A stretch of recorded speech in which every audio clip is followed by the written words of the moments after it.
Okay, this is for Omega79, who's asking, your question is, I'm running out of drills for my U9 team. U9, okay. What you can do is, this is a format of a skills development session that you can run every time, and it'll never get boring, I promise you. The first section is warm up, 5 to 10 minute warm up, 15 minutes even. 10 to 15 minute warm up, get them real warm, especially if it's cold over here. I don't know if it's cold over there. Cold over here, warm them up. Literally warm up muscles, tendons, ligaments, warm them up. Step 2, cover. You could do cover skills mastery or learn some skills mastery. I don't care if it's toe touches, shuffles, right? Shuffle, stop, shuffle, stop, shuffle, stop.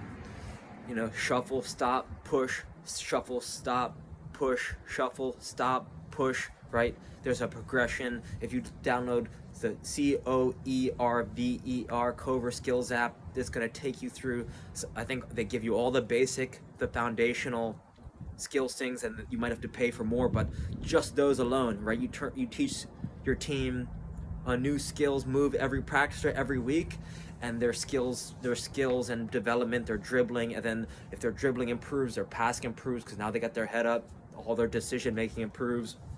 So ball skills mastery, that's step 1. Then you could do soccer. You could do soccer dribbling sequences, and that's dribbling sequence that really changed my life. This guy Tom Turnbull, he taught me, with the right foot or left foot, you go outside, outside, inside, outside, inside, and then you switch feet, right? And then your other foot, outside, outside, inside, outside, inside, switch feet, outside, outside, inside, outside, inside, switch feet. And once you master this is a game changer, because once you commit this to muscle memory, it acts as a foundation for all other moves. So you go outside, outside, inside, outside, inside.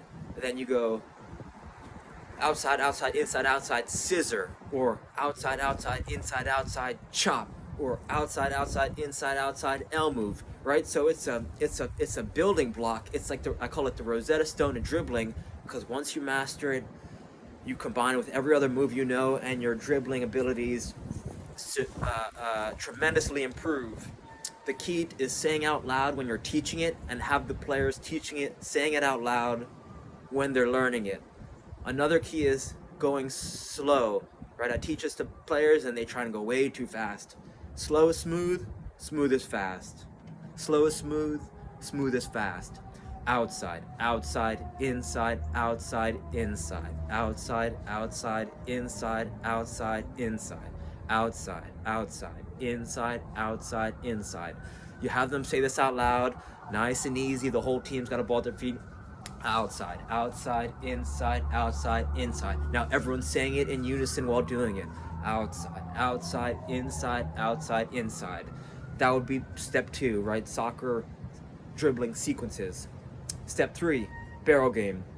When I was teaching my U9s, I only had the access to one big landscaper barrel, so I put it in the center of the field.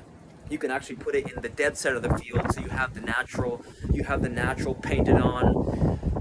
If you're practicing on the field where you play games, you have the outline of the circle, so you have the whole team line up in the circle, or maybe a little bit closer depending on their skill level.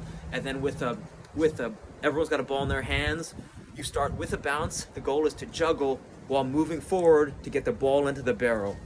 So you go kick it out of the air, it goes bounce, kick it, bounce, kick it, and then it goes in the barrel. You go right foot with a bounce, left foot with a bounce, then you go both feet alternating with a bounce, then right thigh bounce, left thigh with a bounce, both thighs alternating with a bounce, and then you finish with any body part you want with a bounce. And if the player messes up, right, it stops bouncing, then they gotta restart again.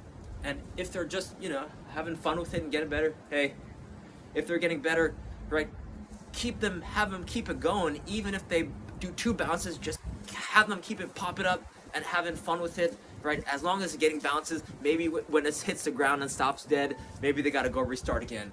And it's funny because all the other kids will be bumping into each other and they'll be saying, "Oh, Tommy bumped into me, Lauren bumped into me," and you just say, "Keep on playing, keep on going," and then it's a race to see who can get all of them in at the same time. And of course you'll have some kids who will be, I had kids crying by the end of because they couldn't get it, and it's super challenging, super fun. This is a game I still play to this day, 27 years later. I'm still playing this game with a tennis ball, right? So this is something that you could train any team for the rest of your life. And then after barrel game, then you split every team, you have them partner up. And if you have cones, it works with if you have taller cones, and it works if you have smaller size 1 or size 2 balls, but any balls will work. And then you space the cones apart, and the goal is players got to play 1v1, knock each other's cone down. And this helps improve their ball control. This helps improve 1v1 scenarios, taking players on 1v1, and they're working on attacking and defending at the same time, as well as shielding the ball. So you're going to get a lot of bang for your buck with this exercise. And having a target to aim at is helpful, because when you have a target to aim at,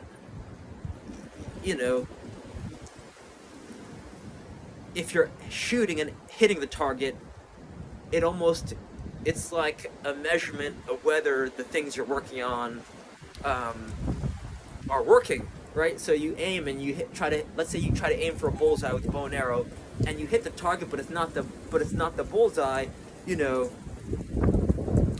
Okay, so then you just adjust and try to get better, right? So it's a thing, a vehicle.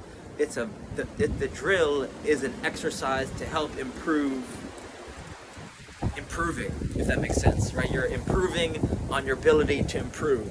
So you could put the cones, if there's a backstop, a natural backstop. Some areas aren't ideal, right? You don't want to put out of the cones where there's like a friggin' hill or something where there's dangerous, where you gotta have kids chasing the ball down a ravine, or you get the idea. But that would be the setup, and I do that every single practice, right? Because barrel game's super fun. 1v1, you have them play best of 3, knock the cones over, then switch partners after 5 minutes or a couple minutes, switch partners, and you want to have them play against everyone. Ball mastery, ball skills mastery, mastering those fundamentals. They're going to get, the fundamentals. You master the fundamentals, you have more fun, right? So warm up, skills mastery, dribbling sequences, barrel game, 1v1, and you call that a session, right? A little cool down, and yeah, you could, even after that, if you got more time, that's allowed, then you could bring big goals in close and have them play 3 teams.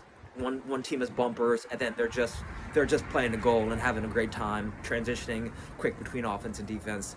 So that's the way I'd run my session every time. So I hope this helps, and reach out with any questions. Thank you. Okay.